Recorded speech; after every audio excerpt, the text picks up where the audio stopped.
partner forward is the first race of every match. The grid league lane contains a set of equipment for male players and a set for female players that increases in difficulty and decreases in reps as you move down the grid. Only one male and one female are allowed on the grid at any given time. As players perform reps, their partner must be in the corresponding hash box for those reps to count. All reps of each station must be complete before moving on to the next. Players may substitute at any time, but any reps performed while a teammate is not in the hash box are a fault. This race is full of fast action, coordination, and communication between players, as every move is dependent on the position of both players on the grid. Remember, know where your partner is in the partner forward. Mirror, the second race of every match, always features a barbell element. A male and a female barbell are placed in the first quadrant. Upon the start of the race, both are picked up by the team in any fashion by the 3 men and 3 women allowed in the race at any given time. Once the barbell leaves the ground, it may not touch the ground again until all reps are complete. If it does, the entire team must return to the start line before continuing. A set number of reps must be completed by both genders in each quadrant before the team can move on. Non-lifting players will act as the human rack to support the barbells as the team moves from quadrant to quadrant and switches performing players in the process as needed. Substitutions may happen at any time. Time stops when all reps are complete and the last player crosses the finish line. This strength-focused race has the most players on the grid at the same time and requires effective planning and practice to be executed well through coordination amongst players. Remember, don't drop the barbell in the mirror race.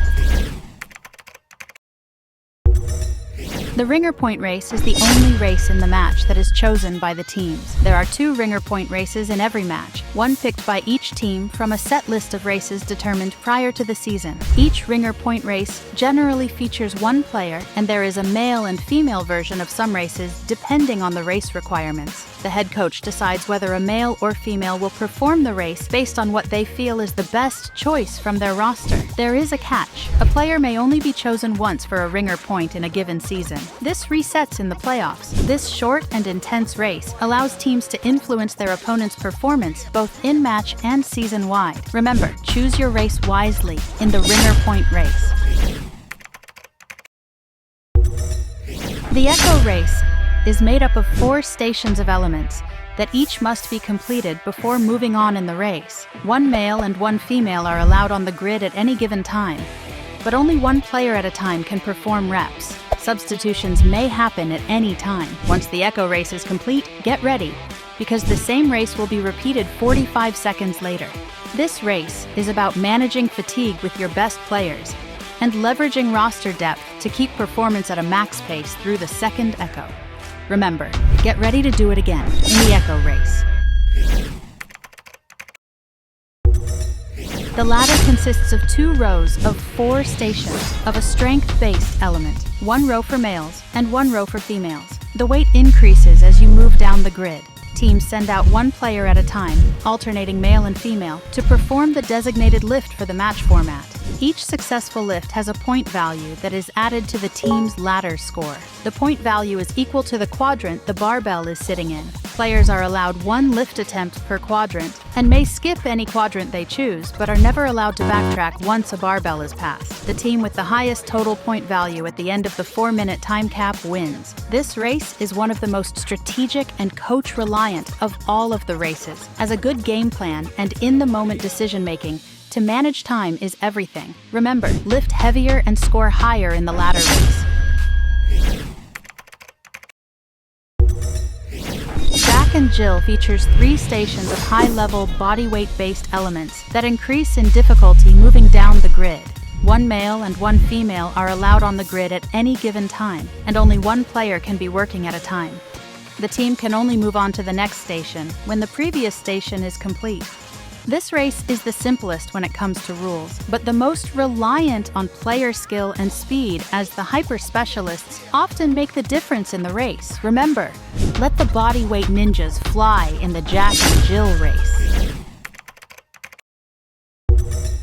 The Triad is the only race in which there is a male and a female version performed separately. It consists of 5 elements, each with 3 stations that must be completed individually. 3 players can be on the grid at any given time. All players can perform at any station and in any order. But all of the designated reps must be performed at each station. All 3 stations of each element must be complete before the team can move on to the next element. The Triad is all about player conditioning and managing fatigue across the team. The best strategy ensures players have enough left in the tank for the last element and has backup plans for when things inevitably go wrong. Remember, try to catch your breath in the Triad race. The sprint relay is the final race of every match and is worth an extra point for the race win.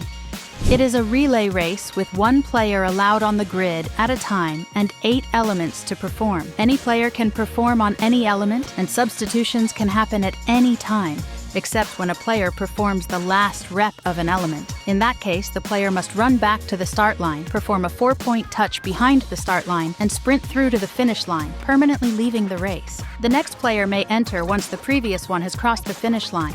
The only exception is the distance element that ends at the finish line with no sprint back required. The catch is, 4 men and 4 women must finish the 8 elements. The sprint relay is a great balance of strategy to decide which players in what order are the best combination, along with clean and well-executed elements by the players, to lead to the best race outcome for the team. Remember, 4 men and 4 women must finish the 8 elements in the sprint relay.